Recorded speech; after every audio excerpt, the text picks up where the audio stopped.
আপনি কি জানেন যে আমাদের ঢাকার মতো রাজধানীতে যদি একটি বোমা ফেলা হয় তাহলে কিন্তু আমাদের ঢাকা শহর একবারে ধ্বংস হয়ে যাবে। লোকে সবাই কেমন আছেন? আশা করি অনেক অনেক ভালো আছে। আমার কাছে অনেক ভালো, অনেক কিছু অনেক আমাদের বাংলাদেশের সরকার রিসেন্টলি কিন্তু ঢাকা কিন্তু আপনার 10বার পরিবর্তন হয়েছে। আমাদের বাংলাদেশের রাজধানী ঢাকা অনেকবার পরিবর্তন হয়েছে।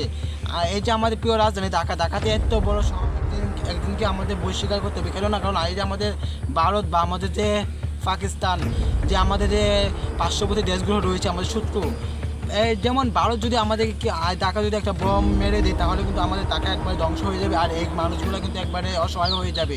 এই ঢাকা এখন যে আপনার বড় বড় ক্লাব, ডান্স, টিকটকার অনেকগুলো জন্ম হয়েছে। যেমন রাকিব হাসানের মতো বড় ব্যবসায়ী রয়েছে, তৌফিক আফ্রিদির মতো রয়েছে। তৌফিক আফ্রিদির মাই টিভির চ্যানেলের অফিস কিন্তু ধ্বংস হয়ে যাবে। এটা আমি চাই যে ঢাকা ধ্বংস হবে না আমি জানি, তবে কোনো কারণবশত যদি হয়ে যায়, যেমন আমাদের পার্শ্ববর্তী দেশে যে শত্রুতা করে যদি একটা বম মেরে দিই তাহলে কিন্তু ঢাকা একবারে ধ্বংস হয়ে যাবে। এই যে আমাদের ঢাকার গ্রাম হচ্ছে আপনার খুব ভালো জিনিস, খুব ভালো একটা পরিবেশ, ভালো একটা স্থান। গ্রামে বোমা কোনোদিন মেরবে না।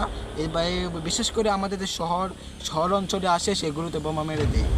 ওকে, ধন্যবাদ সবাইকে। এই যে আমার পিছনে ছবি দেখতে পাচ্ছেন, যদি যদি যদি আপনার বোম মেরে দেয় তাহলে কিন্তু ধ্বংস হয়ে যাবে, এমনি ধ্বংস হয়ে যাবে। সবাই ভালো থাকবেন, সবাইকে ধন্যবাদ।